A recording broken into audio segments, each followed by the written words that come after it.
تو سلامت رہے۔ اپنے عزیز طلباء کو مبارکباد پیش کرتا ہوں کہ انہوں نے بڑے نظم و ضبط کے ساتھ اور اس دن کے شایان شان انتظامات فرمائے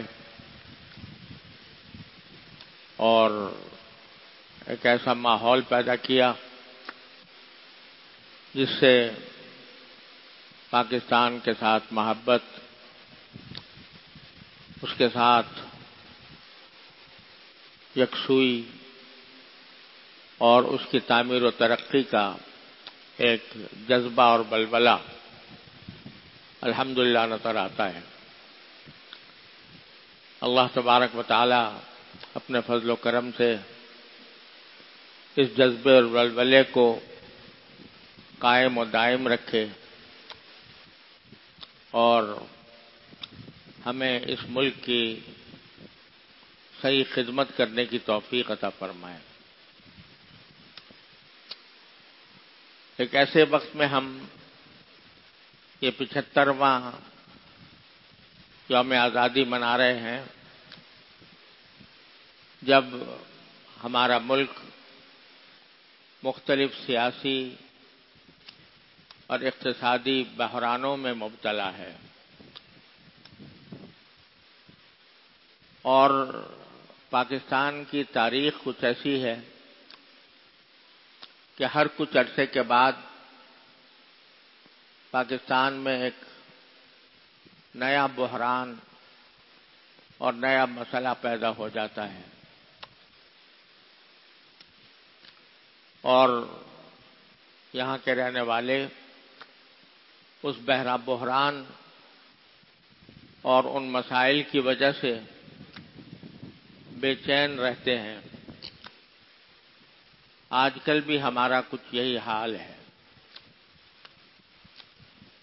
لیکن در حقیقت ایک بات ہمیں ضرور اچھی طرح سمجھنی چاہیے کہ یہ جتنے بحران ہمیں نظر آ رہے ہیں اور جتنے مسائل کا ہمیں سامنا ہے، یہ در حقیقت اس ملک پاکستان کے خلاف دشمنوں کی وہ سازشیں ہیں جن کے ذریعے یہ اس ملک کو نقصان پہنچا کر اس ملک کی بنیادوں کو کمزور کرنے کے لیے ہمارے درمیان بچھائی گئی ہے۔ آج یہ فیشن بن گیا ہے کہ جب پاکستان کے حالات کا ذکر آتا ہے تو پاکستان کی برائیاں، پاکستان کے اندر جو خامیاں پائی جاتی ہیں ان کا تذکرہ، پاکستان اپنی صحیح منزل تک جو ابھی تک نہیں پہنچ سکا اس کا تذکرہ اس شدت کے ساتھ کیا جاتا ہے کہ جیسے اس روئے زمین پر پاکستان سے زیادہ برا ملک کوئی اور نہیں ہے۔ حیرت ان لوگوں پر ہوتی ہے جو پاکستان میں رہتے ہیں، پاکستان کا کھاتے ہیں، پاکستان کی نعمتوں سے فائدہ اٹھاتے ہیں، لیکن اس ملک کے لیے کوئی کلمہ خیر ان کی زبان پر آنا مشکل ہوتا ہے۔ پاکستان میں یہ ہوتا ہے، پاکستان میں یہ ہوتا ہے، ہمارے ہاں تو یہ ہے، ہمارے ہاں تو یہ ہے، دوسرے ملکوں میں ایسا ہوتا ہے، ہمارے ملکوں میں ایسا ہے، ہمارے ملک میں ایسا ہے۔ دنیا کے سارے ملکوں کے ساتھ تقابل کر کے ہمیں ایک انتہائی پست قوم کے طور پر، انتہائی پست ملک کے طور پر پیش کیا جاتا ہے، لیکن حقیقت اس کے برعکس ہے۔ واقعہ یہ ہے کہ پاکستان اپنی ہزار خامیوں کے باوجود، وہ خامیاں جن کا ہم بھی تذکرہ کرتے ہیں اور ان خامیوں کے اوپر احتجاج بھی کرتے ہیں، ان خامیوں کو دور کرنے کی کوشش میں بھی حصہ لینے کی کاوش ہمارے ذہن سے محو نہیں ہوتی، اور اللہ تعالیٰ کے فضل و کرم سے جہاں موقع ملتا ہے تو اس خامی کو دور کرنے کے لیے اپنی چھوٹی سی جد و جہد بھی جاری رہتی ہے۔ ان ساری خامیوں کے باوجود اور ان تمام کمزوریوں کے باوجود جو ہمارے ملک میں پائی جاتی ہیں اور جن کا دن رات تذکرہ کیا جاتا ہے، میں آپ سے یہ کہنا چاہتا ہوں کہ الحمدللہ ان سب خامیوں کے باوجود اس وقت روئے زمین پر کوئی اتنا بہترین اس مسلمان ملک روئے زمین پر کوئی اور موجود نہیں ہے۔ حرمین شریفین کا تقدس تو اپنے سر اور آنکھوں پر ہے، اس کا تقابل کسی بھی ملک سے نہیں کیا جا سکتا، لیکن اگر حکومتی نقطہ نظر سے دیکھا جائے اور دین کی تعلیم و تعلم اور دین کے شعائر کا تحفظ اس کے نقطہ نظر سے دیکھا جائے تو اب بھی میں سمجھتا ہوں کہ پاکستان تمام مسلمان ملکوں سے اس معاملے میں آگے ہے اور بہت آگے۔ میں ساری دنیا میں پھرا ہوں اور خاص طور سے جو جتنے اسلامی ممالک ہیں تقریباً سب دیکھے ہیں، وہاں کے نظام کو بھی دیکھا ہے، وہاں کے اہل علم سے بھی باتیں ہوئی ہیں، وہاں کے عوام سے بھی گھلنا ملنا ہوا ہے۔ ان سب باتوں کو دیکھنے کے بعد میں یہ سمجھتا ہوں کہ اب اس وقت موجودہ حالت میں بھی پاکستان اس وقت تمام مسلم ممالک کے مقابلے میں ایک عظیم امتیاز رکھتا ہے۔ البتہ یہی امتیاز ہے جو دشمنوں کی نگاہوں میں کھٹکتا ہے، اور وہ اس کوشش میں رہتے ہیں کہ کسی طرح اسلام کے اس قلعے کو جس طرح ہو سکے کمزور کیا جائے۔ مغربی طاقتوں کا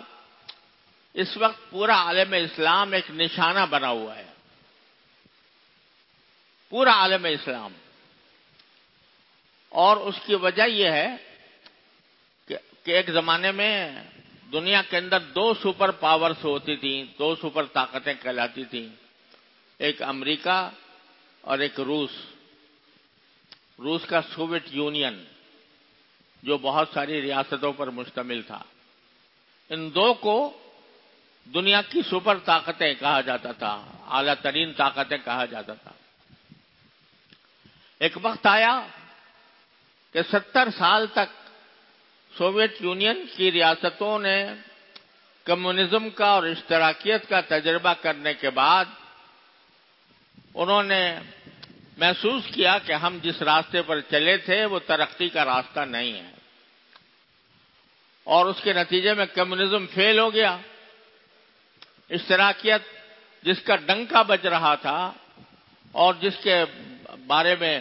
بڑے بڑے لوگ اس کی پیروی کرنے کی دعوت دے رہے تھے، وہ ساری آوازیں خاموش ہو گئیں۔ اشتراکیت کا محل دھڑام سے نیچے گر پڑا، اور اس کے گرنے کے بعد وہ سپر طاقت کہلانے والی ریاست جو سوویت یونین کے نام سے موسوم تھی وہ مختلف دھڑوں میں بٹ گئی، ایسے دھڑوں میں بٹ گئی کہ مختلف ریاستوں میں تقسیم ہو گئی، اس کی قوت پارا پارا ہو گئی، ختم ہو گئی۔ اور اس میں ایک بہت بڑا سبب افغانستان کے جہاد کا بھی تھا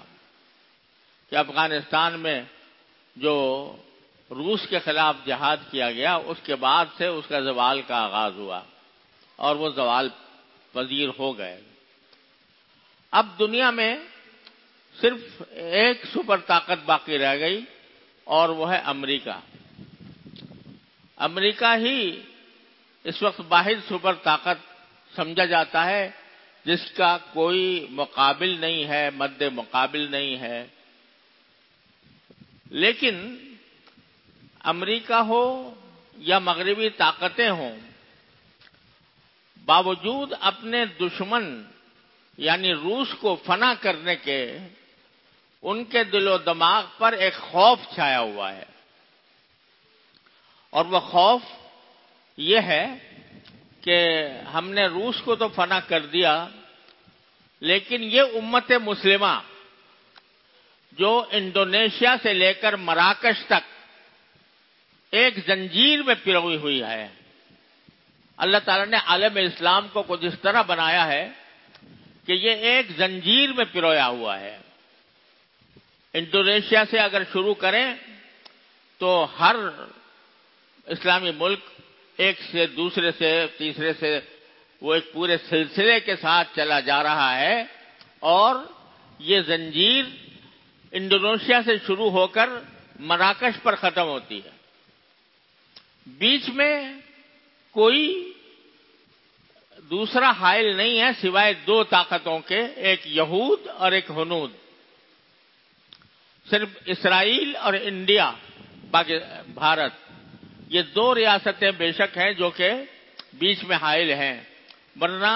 پورا عالم اسلام ایک زنجیر میں پرویا ہوا ہے۔ دنیا کی بہترین شاہراہیں ان کے قبضے میں ہیں، نہر سویز ان کے پاس ہے، آبنائے باسفورس ان کے پاس ہے، خلیج عدن ان کے پاس ہے۔ وہ شاہراہیں اور یہ پورا علاقہ انڈونیشیا سے لے کر مراکش تک یہ پوری دنیا کا وسط ہے، بیچوں بیچ آباد ہے، اور اس علاقے کے اندر عظیم ترین مقامات جو جنگی اہمیت کے حامل ہیں وہ سب عالم اسلام کے پاس ہے۔ اور اس وقت دولت کا جو سرچشمہ سمجھا جاتا ہے تیل، وہ اس پوری مسلمان علاقوں کے اندر پایا جاتا ہے۔ خلیجی ممالک تیل سے آباد ہیں، ایران تیل سے آباد ہے، اور عراق تیل سے آباد ہے۔ یہ بڑے بڑے ممالک جو تیل کی طاقت رکھتے ہیں، یہاں تک کہ یہ مقولہ مشہور ہو گیا کہ جہاں مسلمان ہے وہاں تیل ہے۔ یہ زر سیال ہے، بہتا ہوا سونا ہے جو اللہ تبارک و تعالی نے عالم اسلام کو عطا کیا۔ لہذا اگرچہ انہوں نے اشتراکیت کو شکست دے دی، اور اس کی ایک وجہ یہ تھی کہ اشتراکیت کے پاس کوئی ایسا نظام نہیں تھا جو دائمی بنیادوں پر چل سکے، اس لیے وہ شکست کھا گیا۔ لیکن یہ بات مغربی اقوام کو اچھی طرح معلوم ہے کہ اسلام کے پاس ایک ایسا نظم ہے جو ہمارا مقابلہ کر سکتا ہے۔ چنانچہ مجھے یاد ہے کہ جب سوویت یونین ختم ہوا تو امریکہ کا ایک مشہور ماہانہ رسالہ ہے ٹائم، جب پہلا شمارہ اس کا آیا کمیونزم کے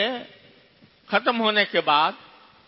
تو اس میں اس نے یہ دکھایا تھا کہ کمیونزم ایک قلعہ ہے بہت لمبا چوڑا، اور اس قلعے کی دیواریں گر رہی ہیں اور اس کے اوپر امریکی اثرات کے نمایاں نظر آتے ہیں. یہ دکھایا، لیکن ساتھ ہی برابر میں ایک چھوٹی سی تصویر ایک مسجد کی دے دی. اب بظاہر اس مسجد کا وہاں پر کوئی تک نہیں تھا. بیان یہ کرنا تھا کہ سوویت یونین ختم ہو گیا اور اس کو ہم نے ڈھا دیا، اس کو گرا دیا. تو وہاں بظاہر مسجد کی کوئی وجہ نہیں تھی، لیکن اشارہ اس طرف تھا کہ اس کو تو گرا دیا، لیکن یہ مسجد جو ہے یہ اب ہمارا مد مقابل ہے. اب ہمارا نشانہ یہ ہے، ہمارا ہدف یہ ہے. لہذا اب ان کا ہدف اس بات پر ہے کہ یہ عالم اسلام کسی وقت متحد نہ ہونے پائے. یہ عالم اسلام ہمارا غلام بنا رہے گا، اور یہ عالم اسلام کے تمام ممالک وہ ہمارے اوپر ہمارے محتاج رہیں. اور کہیں ایسا نہ ہو کہ کسی وقت یہ امت بیدار ہو جائے اور بیدار ہو کر متحد ہو جائے تو ہمارے لیے یہ کمیونزم سے زیادہ بڑا فتنہ ہے. اقبال مرحوم کی ایک نظم ہے جس کا عنوان ہے ابلیس کی مجلس شورا. ابلیس کی مجلس شورا. تو اس نے اس میں بتایا ہے کہ ایک مرتبہ ابلیس نے ایک مجلس شورا منعقد کی، اپنے سارے جہان کے شیطانوں کو اس میں جمع کیا اور ہر ایک سے یہ پوچھا کہ بتاؤ ہمارے لیے اب خطرناک کیا چیز ہے شیطانوں کے لیے. تو کسی نے کچھ جواب دیا، کسی نے کچھ جواب دیا، اور آخر میں ایک شیطان نے اٹھ کر کہا کہ اس وقت ہمارا سب سے بڑا خطرہ جو ہے وہ اشتراکیت ہے، کمیونزم. کیونکہ یہ کمیونزم اٹھ رہا ہے، یہ سارے انسانوں کو مساوات کا درس دیتا ہے اور سب انسانوں کو برابر کرتا ہے، تو یہ ہمارے لیے سب سے بڑا فتنہ ہے. تو آخر میں ابلیس نے تقریر کی، اور اس تقریر میں اس نے کہا کہ تم میں سے کسی نے صحیح فتنہ نہیں سمجھا. کیا چیز ہمارے لیے فتنہ ہے؟ آئندہ کے لیے ہمارے لیے کیا چیز مصیبت بن سکتی ہے؟ کیا ہمارے مقاصد کو فنا کرنے کے لیے کون سی طاقت ہے جو ہماری طاقتوں کو فنا کر سکتی ہے؟ تو اس نے بہت لمبی تقریر کی اور کہا کہ جانتا ہوں میں جو رنگ گردش ایام ہے، جانتا ہوں میں جو رنگ گردش ایام ہے، مزدکیت فتنہ فردہ نہیں اسلام ہے. مزدکیت یعنی اشتراکیت، مزدکیت فتنہ فردہ نہیں، اگلے مستقبل کا فتنہ اشتراکیت نہیں ہے بلکہ فتنہ اسلام ہے. یہ ابلیس نے یہ تشخیص کی تھی، اور اسی تشخیص کے اوپر یہ مغربی طاقتیں اس وقت کاربند ہیں کہ کسی طرح ان کو ڈھاؤ. تو ہر وقت ان کے دل و دماغ پر یہ ہوا مسلط ہے کہ یہ امت اگر کسی وقت متحد ہو گئی اور اس نے اتحاد و اتفاق کے ساتھ اپنی کوئی قوت قائم کر لی تو ہمارے لیے سب سے بڑی مصیبت وہ ہوگی. ایک لطیفہ مشہور ہے، اور وہ یہ کہ ایک مرتبہ ایک کمزور آدمی کا مقابلہ ہو گیا ایک طاقتور انسان سے. کمزور آدمی بیچارہ جیسے ہندوستانی قسم کا کمزور رہنا، تو جو ہندوستانی ہوتا ہے وہ عام طور پر جسمانی اعتبار سے تو کمزور ہوتا ہے، لیکن اس میں کچھ چالیں بہت آتی ہیں، تدبیریں بہت کرتا ہے، چالیں آتی ہیں. تو مقابلے میں آخر کار وہ جو موٹا طاقتور آدمی تھا اس نے وہ مقابلہ کرتا رہا، لیکن اس نے اپنی کسی چال سے اس موٹے آدمی کو گرا دیا زمین پر. سمجھ لو کہ ایک